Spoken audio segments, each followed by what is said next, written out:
Bienvenue Saint-Esprit, nous sommes en ta présence,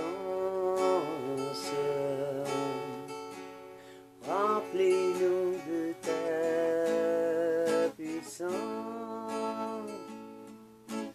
viens et règne en nous. Bienvenue Saint-Esprit,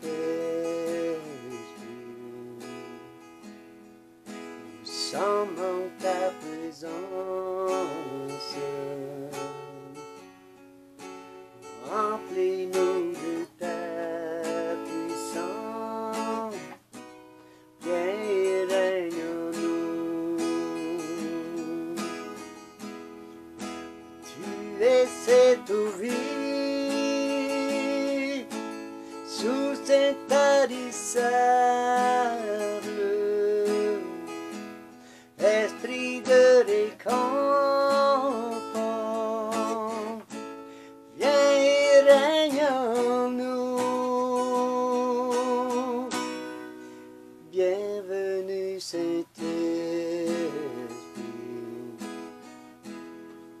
nous sommes en ta présence,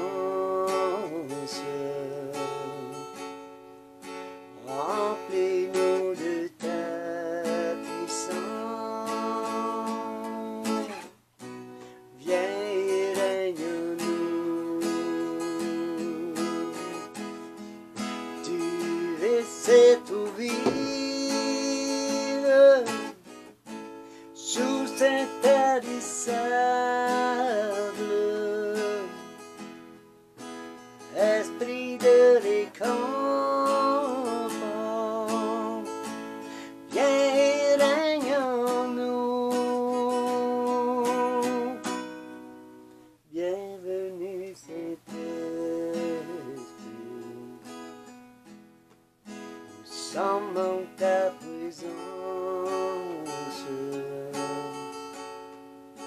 remplis-nous de ta puissance, viens et règne en nous. Viens et règne en nous. Viens et règne en nous.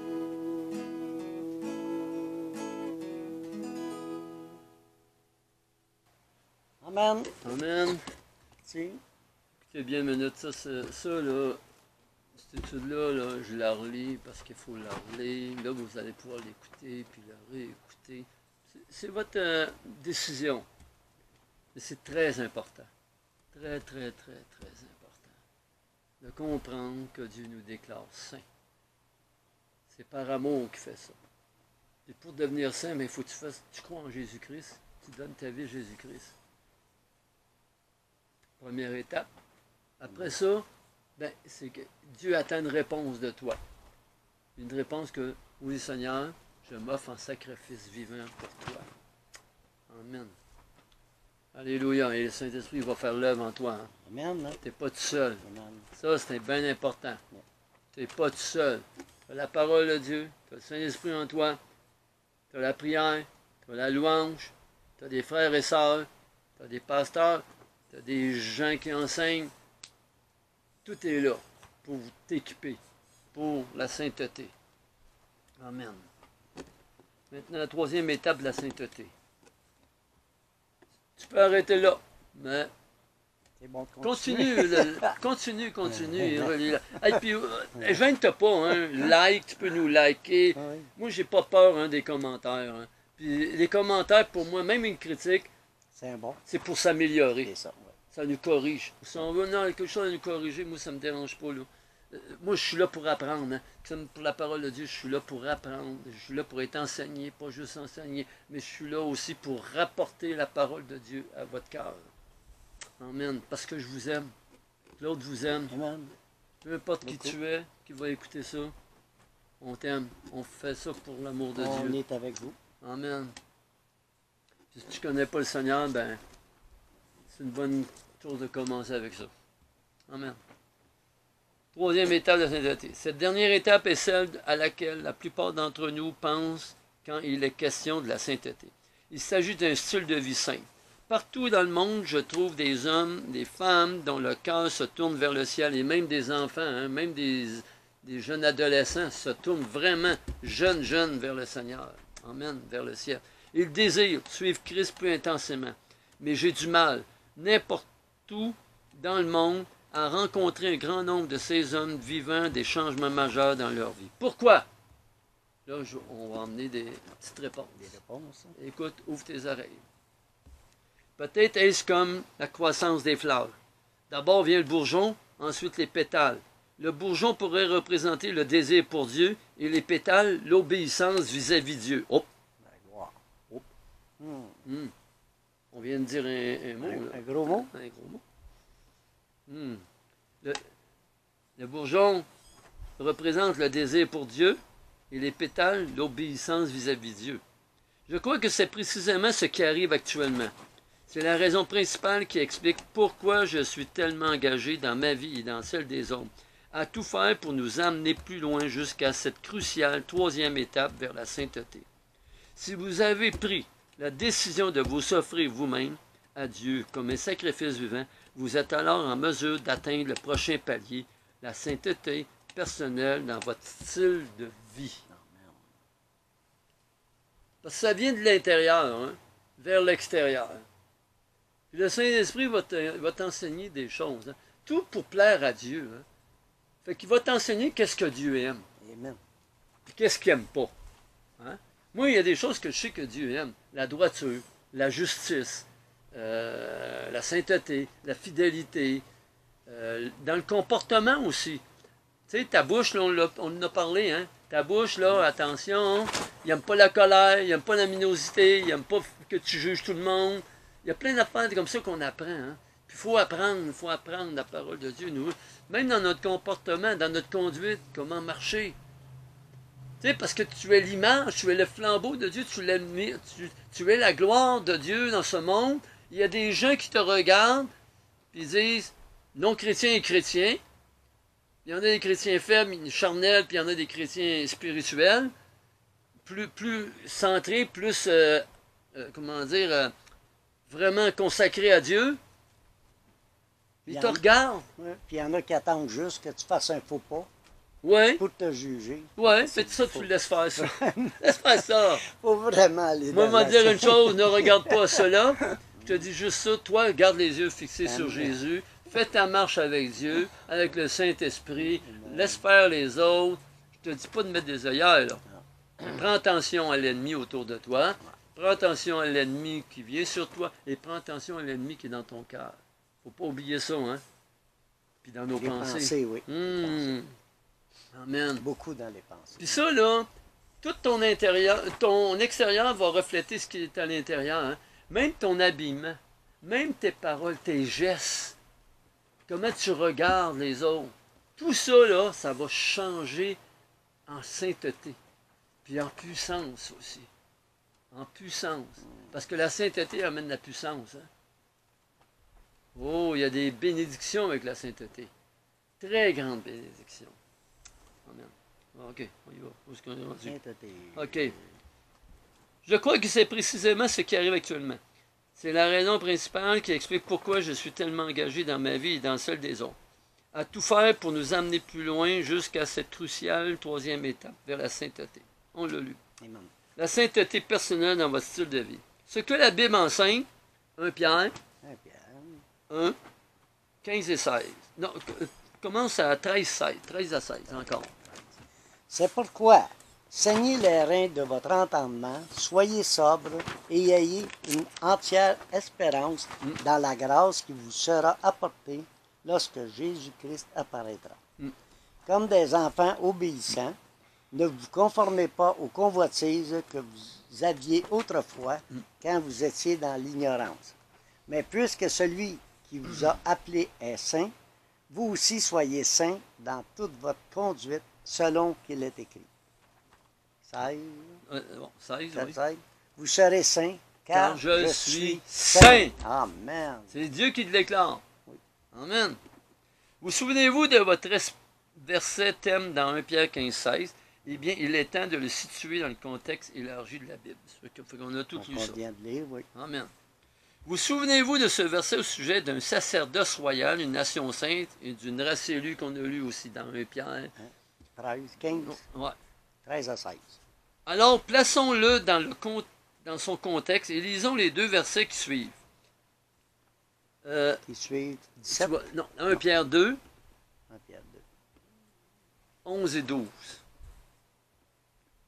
Bien-aimés, je vous exhorte, comme étrangers et voyageurs sur la terre, Mhm. à vous abstenir des convoitises charnelles qui font la guerre à l'âme. Ayez au milieu des païens une bonne conduite, afin que là, même où ils vous calomnient, comme si vous étiez des malfaiteurs, ils remarquent vos bonnes œuvres et glorifient Dieu au jour où il le visitera. Amen. C'est un peu ce que je disais tantôt. Ouais.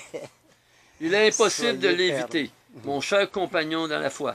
Si vous voulez être un homme saint, une femme sainte, ou un enfant saint, ou un ado saint, peu importe l'âge, plus vite que tu vas le décider, plus vite ça va être mieux. Il faudra que cela jaillisse de votre cœur pour s'infiltrer dans vos habitudes. Oh, man. Parce que même nos habitudes, Oui, les vérités de la Bible doivent rejaillir jusqu'aux agissements sur le lieu de travail. Autour de nous, milieu de travail, dans les loisirs, distractions, ou quoi que ce soit, dans les jeux sportifs ou quoi que ce soit, peu importe où tu es. La sainteté biblique est celle qui s'observe. Avez-vous lu 1 Pierre 2, 12? Encore 2, 12. ayez au milieu des païens une bonne conduite, afin que là, même où ils vous calomnient, comme si vous étiez des malfaiteurs, ils remarquent vos bonnes œuvres et glorifient Dieu au jour où il les visitera. Amen. Je répète encore, il n'en tient qu'à toi, qu'à moi, qu'à nous, Amen. chacun de nous. C'est ta décision, ton choix. Alors que vous jetez un regard sur votre vie, posez-vous cette question. Si vous étiez un de ces païens qui vous observent, comment vous évalueriez-vous? Votre conduite est-elle bonne parmi les païens? La Bible nous enseigne clairement que la sainteté frappe ceux qui ne connaissent pas Jésus. Nous pensons la plupart du temps que notre sainteté est plus évidente dans l'Église, mais Dieu désire que votre vie de sainteté soit évidente devant ceux qui n'ont pas encore rencontré Christ en tant que sauveur personnel. Amen. Plus votre comportement est saint, plus les non-croyants seront amenés à glorifier Dieu. Même si cela peut sembler parfois choquant, il faut que vos amis chrétiens ou non-chrétiens vous décrivent comme étant saints, pieux, justes, ou comme prenant la religion vraiment au sérieux. Ou t'as mieux, on n'aime pas le mot religion, mais pour eux c'est une religion, mais que ta relation avec Dieu soit sérieuse. Cela devrait être la norme et non pas l'exception. En gardant cela à l'esprit, les 3 étapes vers la sainteté devraient être claires pour vous. La première étape est de croire en Christ comme votre sauveur personnel et croire que le Seigneur vous met à part pour lui. Amen. Ça veut dire que tu fais une prière d'accepter le Seigneur, de repentance, etc. Pardonne le Seigneur, etc. D'être son enfant. La seconde étape est d'offrir votre vie au Seigneur comme un sacrifice vivant et de décider de vraiment lui consacrer votre vie. Ça se corse un peu, là. Ça, là, deuxième étape, c'est qu'il faut que tu répondes à l'amour de Dieu. Dieu attend ta réponse. Puis ça, c'est la meilleure réponse que tu peux faire à Dieu. Amen. Parce qu'il a tout fait pour toi, là. Il te reste à donner ta vie pour lui. Il te rend saint, là. Quand tu acceptes Ouais. Jésus, hop, il te proclame saint. Amen. Tu es saint pour lui. À cause du sang de Christ, tu es déclaré saint. La troisième étape est de prendre des décisions et d'agir en fonction du commandement de Dieu, d'être saint dans toute votre conduite. Amen. C'est pas juste le dimanche. Puis même le dimanche, il y en a, c'est... Encore croche. Amen. Mais c'est un commencement. C'est un commencement. Amen. Amen. Amen. Alléluia. Amen. Alléluia. Êtes-vous encore là? Avez-vous décidé de devenir un homme ou une femme sainte dans toute votre conduite? Voyez-vous, tant que vous n'avez pas fait ce choix réel, tel une ligne dans le sable, comme une marque sur votre cœur, vous n'avancerez pas vers ce but ultime avec engagement et persévérance. Contrairement aux deux premières étapes où vous êtes devenu un croyant en Jésus-Christ, où vous avez présenté votre corps au Seigneur, cette troisième étape est un mouvement progressif vers l'avant par lequel vous devenez de plus en plus saint dans votre vie. Parce que c'est le Saint-Esprit qui te conduit. C'est le Saint-Esprit qui te montre le chemin, la direction à suivre, ta destinée. Amen. Malheureusement. Ah, j'aime pas ce mot-là. Ah, Mais il faut en parler. c'est malheureux. Oui, mais il faut le dire. Il faut être franc. Malheureusement, la majorité des hommes ou femmes n'a pas encore décidé de devenir sainte. Des millions d'hommes ont cru en Christ comme leur sauveur personnel. Des centaines de milliers d'hommes se sont offerts entièrement au Seigneur. Des milliers d'hommes deviennent saints. Amen. Voilà la différence. Ça, c'est un petit peu mon opinion personnelle à moi, mais ce que j'en comprends. La majorité des hommes n'a pas encore décidé de devenir saints. Ils ont cru en Christ comme leur sauveur personnel et ils arrêtent là. Ils pensent que c'est tout. Ils pensent que c'est tout. Mais je suis désolé, c'est un mensonge de l'ennemi. L'ennemi veut t'arrêter là. Dieu a plus que ça pour toi. Mais Dieu a besoin que tu t'offres à lui pour qu'il te montre la plus grande direction et la plus grande chose à faire. Ah! Je pense que c'est dans Jude, là, c'est dit. J'avais le verset, parce que je ne l'ai pas. Il dit, tu vas être sauvé par la peau des fesses. Le feu. Ah oui. Avec le feu au derrière. Je pense que c'est dans Jude. Tu vas être juste sauvé, là. Tu es sauvé. Puis là, tu te demandes, pourquoi je ne suis pas béni? Pourquoi Dieu ne répond pas à mes prières? Ah oui. Pourquoi il m'arrive? Pourquoi il y a ça? Il peut t'arriver plein d'affaires, même si tu es dans la sainteté, mais il va t'en arriver moins. Puis, ça va être moins dur à accepter oui, aussi. oui, puis ça va être moins dur, parce que Dieu il a un plan pour t'en sortir, puis tu vas avoir le plan de Dieu pour t'en sortir plus facilement. Lis Jacques. Jacques, c'est marqué dans le Corinthiens aussi. J'ai quelque chose pour t'en sortir. Dieu est avec toi. Dieu est avec toi dans la tempête. Voici la sortie. Voici la lumière. Tu vas le voir plus vite. Parce que si tu te renfermes juste à toi, puis tu penses juste à toi, mais je suis désolé, là, c'est pas la bonne affaire à faire. Il faut que tu meurs à toi-même, puis tu viennes sacrifice vivant pour Dieu. Et tu vas voir les portes s'ouvrir. Et tu vas voir les bénédictions. Tu vas prospérer, etc. Parce que pour devenir saint, tu vas te prendre la conduite, tu vas obéir la parole, hein? Consacré et obéissance, ça va ensemble. Tu peux pas dire, ah, je suis consacré puis je fais ce que je veux. Bah, c'est quoi ça? Non. Fais-le! Tu peux le faire. Dieu t'aime, il va te laisser faire. Dieu va t'attendre. Il va essayer de te parler à tous les coins de rue par ton frère, ton ami, même par un âne, par une souris ou un chant, ou une circonstance, ou une épreuve, ou quoi que ce soit. Tout genou va fléchir devant Dieu. Des genoux fléchis déjà devant Dieu. Puis tu vas voir comment il va te rendre. Parce que Dieu n'aime pas les orgueilleux, hein, il aime les uns. Amen, alléluia. Amen. Merci. Amen. En tout cas, je suis désolé, là, mais c'est ça. Il faut que je parle avec mon cœur. Yes. Et mon cœur, il te Mais dit... c'est la vérité aussi. Oui, oui, Pas oui. juste le cœur, c'est la vérité Oui, de la Bible. hey. Faut le dire. Amen. C'est Parce des que moi, choses je vois des frères et On sœurs... n'entend pas souvent ça. Oui, non je vois plus, des mais- frères et sœurs qui vivent des choses, puis j'essaie de leur dire, mais il faut ouvre les oreilles à ton frère, ta soeur, des fois au pasteur, au message, des fois que quand laisse le Seigneur pénétrer ton cœur. Laisse la parole de Dieu est comme une épée tranchante, c'est dire, Yes. une épée tranchante, la barres. moelle, les oreilles, entre l'esprit et l'âme, et que ça va te faire du bien. Ça va Amen. peut-être faire mal, mais ça fait du bien, vrai. Amen. Amen. Soyez bénis. Amen. Amen.